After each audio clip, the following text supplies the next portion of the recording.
إنا أنزلنا التوراة فيها هدى ونور يحكم بها النبيون الذين أسلموا للذين هادوا والربانيون والأحبار بما استحفظوا من كتاب الله وكانوا عليه شهداء.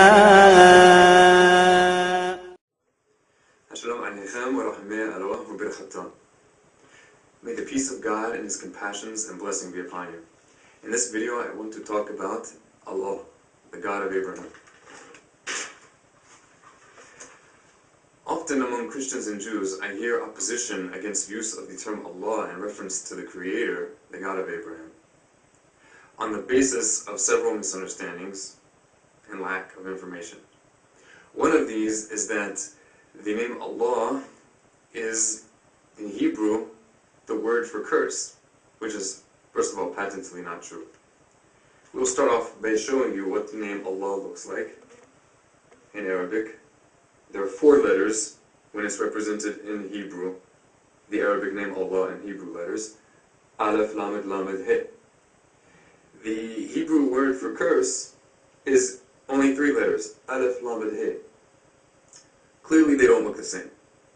Although the Arabic name Allah could be written in 3 letters in Hebrew by inserting a dot, a dagesh, inside the lamed, the middle letter, the L. That is not how it's written. But even if it were, it still wouldn't mean anything. It wouldn't mean that Allah means curse any more than the Hebrew name for God, Allah, means curse. Because the Hebrew name for God, Allah, is written with exactly the same letters as the Hebrew word for curse. Alef Lamed He, Alef Lamed He. The difference is the vowels. Likewise with the Aramaic term for God, Alef Lamed He and Alef Lamed He. The exact same letters, only difference are the vowels. Vowel pronunciation can significantly change the meaning of a word, even in English.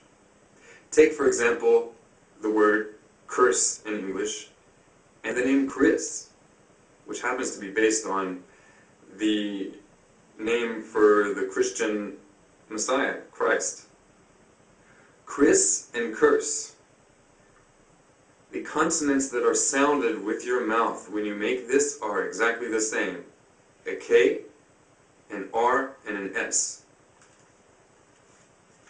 So, anyone who wants to consider Allah to be a false God and not the God of Abraham because it has some semblance to the Hebrew word for curse, they must likewise consider the God of Christians a curse. But that's not the point of this video, and I don't consider the God of Christians to be a curse. What I would like to show, first of all, is the similarity. The Hebrew name for God, one of them, it simply means deity. In Hebrew, this term isn't used exclusively for the Creator, but it means deity, is Allah. The Aramaic is Allah, but without emphasizing the L. Hence this one L without a dot. Allah. It can also be pronounced Allah. The Arabic word is Allah. The difference is mainly the elongation of the L. Allah as opposed to Allah. You can find this 3-letter spelling of the Hebrew name of God, Allah, in the Hebrew Bible several times in reference to the Creator, the God of Abraham. It can be spelled both with 3 letters or with 4 letters. When it's spelled with 4 letters, it's this called the full spelling. That is because a letter is being used and added to the word to represent one of the vowels. In this case, the holam, the O sound. But the essence of the word, the root of the word, is only 3 letters, and it appears several times in the Hebrew Bible in reference to God with only 3 letters. Same thing with the Aramaic word Allah. A few other reasons I have for objecting to objection of use of the name Allah is because the ancient rabbis of the people of Israel, throughout the exile, up until their even coming to the modern state of Israel, used the term Allah in reference to the Creator, the God of Israel, both in their holy writings, which they wrote in Judeo-Arabic, and in songs of praise. Until this day, in very traditional Middle Eastern Jewish communities, on Shabbat and on holidays, you can hear them praying and praising to the Creator of the universe using the term Allah. I know this firsthand from people I know, and I've read it in books.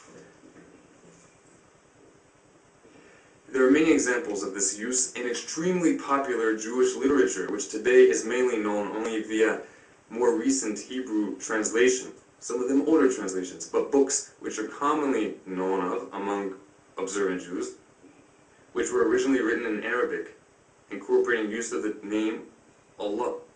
These include the book Kuzari, the book Duties of the Heart, the book Modeh Nevuchim, Guide for the Perplexed, the book The Guide for Serving God, Maspikra Abdeh Hashem, the earliest known complete commentary on the Mishnah, Rambam's commentary on the Mishnah, and of course Rav Sa'dir Gaon, the Rasag's Arabic translation running commentary on the Torah, the Law of Moses.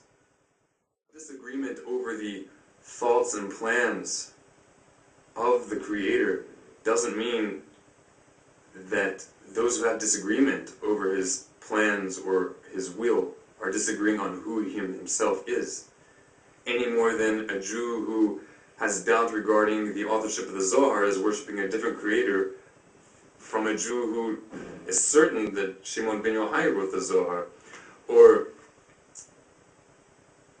any less than a Jew who considers the book of Abraham, Sefer Yetzirah, as being authentically from Abraham, and one who has some doubt about that. Or let's go to more recent things. Those who are convinced that God, the God of Israel, did certain miracles by means of certain great Kabbalistic sages. He's not worshipping a different God than a Jew who has doubt regarding those miracles.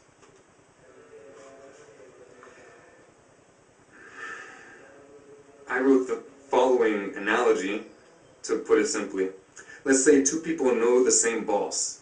Just because they disagree as to the plans of the boss doesn't mean that they have two different bosses. And just because perhaps they disagree as to the boss's will doesn't mean that they each work for a different boss. Disagreement as to the plans, desires, or doings of the boss doesn't equate to disagreement as to the essence of, or the mahut, of who the boss is. Muslims, Jews, and the original followers of Jesus, who said that the greatest commandment is, Hear, O Israel, the Lord our God, the Lord is one. For all three of these, the Creator is one, absolute existence. He is not subject to change. He neither shares His essence or divinity with another, nor does He have origin in something else, nor does He multiply His divinity, and His singularity is incorporeal and incomparable to any other. I'd like to finish this video off with a quote from the book of Deuteronomy, chapter 32, verse 29, where in Hebrew it states, "There is no God with me." And in the Aramaic translation of Onkelos, it states, "Leth Allah bar minni." مع السلامة. حياكم الله. ذلكم الله ربكم له الملك والذين تدعون من دونه ما يملكون من قطمير إن تدعوهم لا يسمعوا دعاءكم ولو سمعوا ما استجابوا لكم ويوم القيامة يكفرون بشرككم ولا ينبئك مثل خبير.